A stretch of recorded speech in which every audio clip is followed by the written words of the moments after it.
नमस्कार दोस्तों, मैं हूं मुकेश। टेक्निकल ग्राउथ चैनल में आपका स्वागत है। दोस्तों, जब भी हमारे पास कोई टीवी रिपेयरिंग के लिए आता है तो उसको सबसे पहले कहां से रिपेयर करना स्टार्ट करें, तो आज की इस वीडियो में आपको पूरा डिटेल में बताऊंगा कि जब भी हमारे पास कोई टीवी रिपेयरिंग के लिए आता है तो हम स्टार्टिंग में कहां से रिपेयर करें, क्या क्या वोल्ट कहाँ पे देखना होगा। तो दोस्तों, वीडियो को पूरा देखना, बहुत ही नॉलेजेबल वीडियो है। तो चलिए स्टार्ट करते हैं। तो ये एक बोर्ड है, इसमें आप देख पा रहे हैं यह यहाँ पर ये सॉकेट बना हुआ है। इसी तरह का दो है इसमें। तो ये तो आपको पता ही होगा कि ये सॉकेट है। यहाँ पर एसी सप्लाई दी जाती है, मेन लीड से जो सप्लाई आती है वो यहीं पर दी जाती है। और ये है, और इसका भी जो ये फ्यूज़ के जस्ट पास में जो होता है उसी पर सप्लाई दी जाती है। और ये जो दो कनेक्टर आप देख रहे हैं, ये कनेक्टर डिकासिंग कॉइल के लिए बने होते हैं। तो चलिए देखते हैं। तो दोस्तों, सबसे पहले जब भी हमारे पास ऐसा कोई टीवी रिपेयरिंग के लिए आए तो हमारे को यहाँ पर मेन फिल्टर कैपेसिटर लगा है। तो इस पर 280 वोल्ट से 300 वोल्ट के करीब मिलने चाहिए। ये नेगेटिव, ये पॉजिटिव। ये फिल्टर कैपेसिटर है। तो इस पर 280 वोल्ट से 300 वोल्ट के करीब मिलने चाहिए।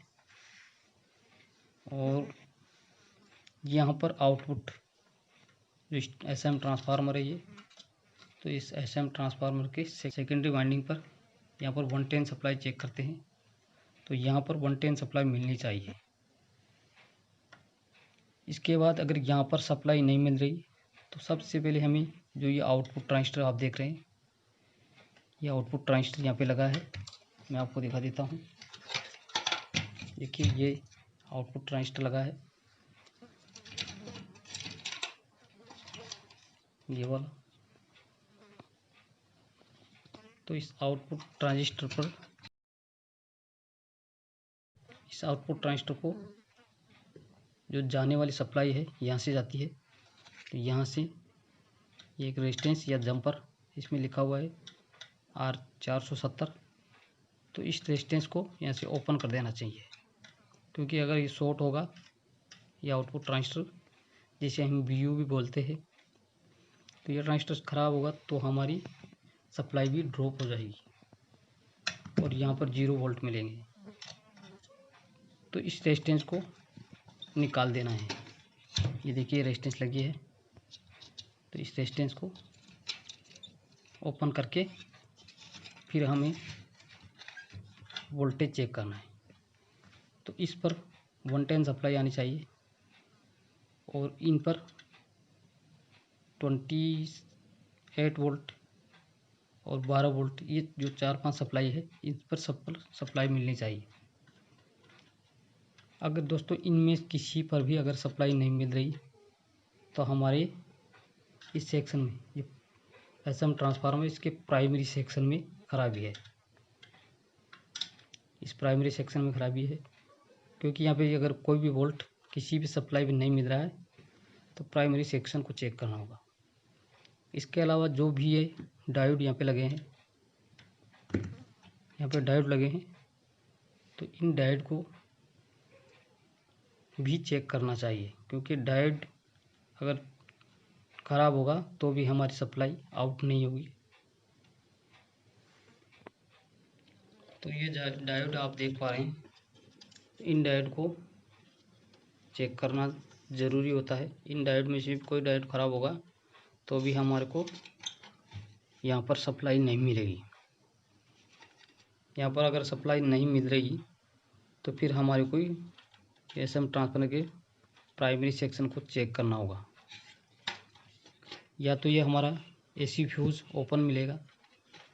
अगर ये जो मेन स्विचिंग ट्रांजिस्टर है, ये स्विचिंग ट्रांजिस्टर अगर ख़राब होगा तो हमारा ये एसी फ्यूज भी ख़राब होगा, ओपन होगा, उड़ जाता है ये। क्योंकि एसी फ्यूज तभी ओपन होगा जब कहीं पर शॉर्टिंग होगी तभी। तो हमें इस ट्रांजिस्टर को चेक करना होगा और इस ट्रांजिस्टर को निकाल लेना है सर्किट बोर्ड से बाहर। उसके बाद यहाँ पर वोल्टेज चेक करना है मेन फिल्टर कैपेसिटर पर। तो यहाँ पर 280 वोल्ट से 300 वोल्ट के करीब सप्लाई मिलनी चाहिए। अगर यहाँ पर सप्लाई नहीं मिल रही तो हमारे को जो ब्रिज रेक्टिफायर है यहाँ पर ये वाला जो 4 डायोड से बना है, इस ब्रिज रेक्टिफायर के चारों डायोड को 1 बाय 1 चेक करना है।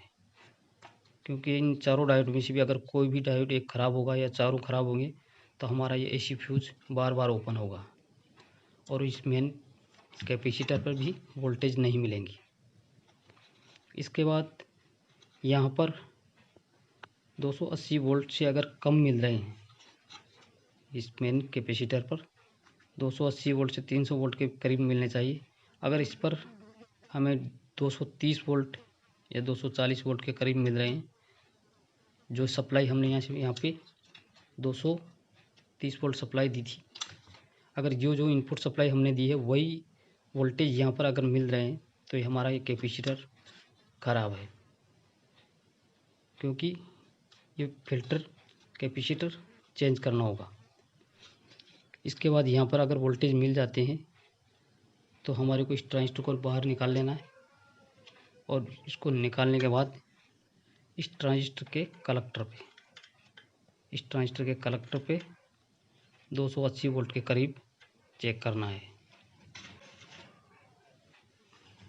यहाँ पर कलेक्टर पर, और इस स्विचिंग ट्रांजिस्टर का एक सिरा नेगेटिव से जुड़ा है और इसकी बेस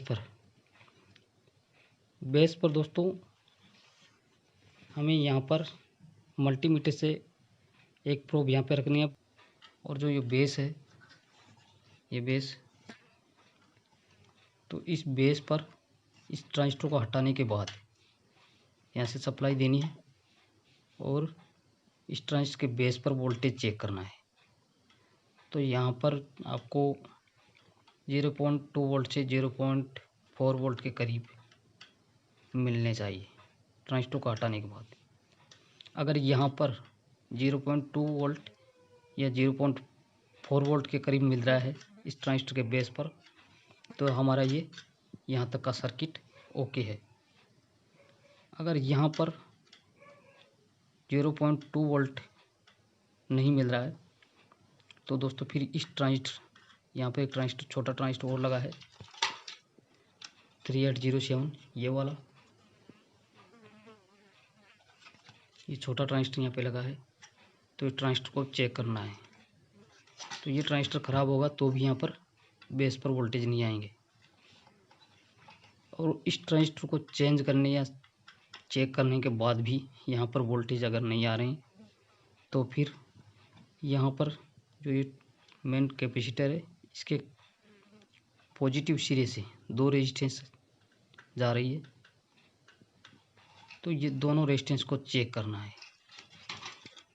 ये देखिए दोनों रेजिस्टेंस, तो दोनों रेजिस्टेंस में से कोई सी भी रेजिस्टेंस अगर ओपन होगी तो भी इस बेस पर वोल्टेज नहीं मिलेंगे। अब दोस्तों यहाँ पर इनको चेक करने के बाद यहाँ पर वोल्टेज मिल जाएंगे आपको, और ये मिलने के बाद आउटपुट में हमें यहाँ पे चेक करना है 110 वोल्टेज। अगर यहाँ पर वोल्टेज मिल रहे हैं तो ठीक है। अगर यहाँ पर वोल्टेज मिलने के बाद जैसे ही हम यहाँ से इस रेजिस्टेंस को हॉरिजॉन्टल सेक्शन के लिए कनेक्ट करेंगे तो कई बार ये जो सप्लाई है 110 सप्लाई, ये ड्रॉप हो जाती है, मतलब लोड नहीं लेती। मल्टीमीटर से जब हम चेक करते हैं तो यहाँ पर वोल्टेज 110 मिल रहे होते हैं, लेकिन जो ही हम इसे हॉरिजॉन्टल के लिए यहाँ से कनेक्ट करते हैं तो ये वोल्टेज लगभग डाउन हो जाते हैं। तो इस कंडीशन में क्या करना है, इस कंडीशन में जो ये यहाँ पे जेनर डायोड लगे हैं, ये जेनर डायोड, तो इनको चेंज करना है। ये जेनर डायोड है, इनको चेंज करना है। अगर इन डायोड में से कोई ख़राब होगा तो हमारी सप्लाई लोड नहीं लेगी, ठीक है। और दोस्तों एक फॉल्ट और आता है इसमें कि जो ये 110 वोल्टेज है ये रेगुलेट नहीं होते। तो रेगुलेट करने के लिए यहाँ पे एक ट्रांजिस्टर और ये प्रीसेट दिया हुआ है। तो इस प्रीसेट से हमें वोल्टेज को एडजस्ट कर लेना है। और इस प्रीसेट से भी अगर वोल्टेज एडजस्ट नहीं हो तो हमारे को ट्रांजिस्टर को चेक करना है। और इस पर लगे हुए जो यहाँ पे एक जेनर डायोड भी लगा है, तो इनको यहाँ से चेक कर लें, तो ये हमारी प्रॉब्लम सॉल्व हो जाती है। तो इस तरह से हम अपनी पावर सप्लाई को चेक कर लेंगे। और हमारी पावर सप्लाई अगर सही है, यहाँ पे सभी वोल्ट मिल रहे हैं इन डायोड को, इनको चेक करने के बाद तो फिर आउटपुट सेक्शन में यहाँ से रेजिस्टेंस के थ्रू हॉरिजॉन्टल आउटपुट ट्रांजिस्टर पर वोल्टेज चले जाएंगे और उसके बाद हमारी EST बन जाएगी। तो इस तरह से हमारे को इस सप्लाई को चेक करना है पहले। और दोस्तों कई बार जो हमारी पावर LED होती है वो ब्लिंकिंग करती नज़र आती है। तो इस कंडीशन में यहाँ पे ऑप्टो कपलर लगा है, ये देखिए ऑप्टो कपलर लगा ये, और इसके पास में ही एक ट्रांजिस्टर और लगा है। तो इनको चेंज करना है। इनके ख़राब ऑप्टो कपलर और या ट्रांजिस्टर के ख़राब होने पर भी हमारी पावर LED ब्लिंकिंग करती नज़र आएगी। और जब तक आउटपुट में 110 सप्लाई अगर नहीं मिलती है तब तक इस कैपेसिटर पर वोल्टेज मिलेंगे। AC सप्लाई को हटाने के बाद भी ये कैपेसिटर चार्ज हो जाता है और इस पर वोल्टेज रहते हैं। तो हमें सावधानी की भी बहुत ज़रूरत होती है, क्योंकि जब हम इस पे काम कर रहे होते हैं और आउटपुट में अगर सप्लाई नहीं मिल रही होती है तो ये कैपेसिटर चार्ज हो जाता है और शॉक लगने का भी थोड़ा बना रहता है खतरा। तो इसको डिस्चार्ज कर लेना चाहिए, उसके बाद चेक करें। तो ये कैपेसिटर पर वोल्टेज स्टोर तभी होंगे जब आउटपुट में सप्लाई आउट नहीं होगी। और इस तरह से हम अपनी SMPS सप्लाई को बहुत इजीली रिपेयर कर सकते हैं। और दोस्तों इन सब के करने के बाद भी हमारा ये SMPS अगर रिपेयर नहीं हो तो मॉड्यूल भी हम यहाँ पे यूज़ कर सकते हैं। जो मॉड्यूल आता है वो मॉड्यूल का यूज़ करके भी हम हमारी SMPS सप्लाई को रिपेयर कर सकते हैं। तो दोस्तों आज की वीडियो में इतना ही, और अगले वीडियो में एक दूसरे टॉपिक पर बात करेंगे इसी बोर्ड से। तो दोस्तों वीडियो अगर अच्छा लगे तो लाइक कीजिएगा, चैनल पे पहली बार आए तो चैनल को ज़रूर सब्सक्राइब करना। मिलेंगे एक नई वीडियो में, तब तक के लिए नमस्कार।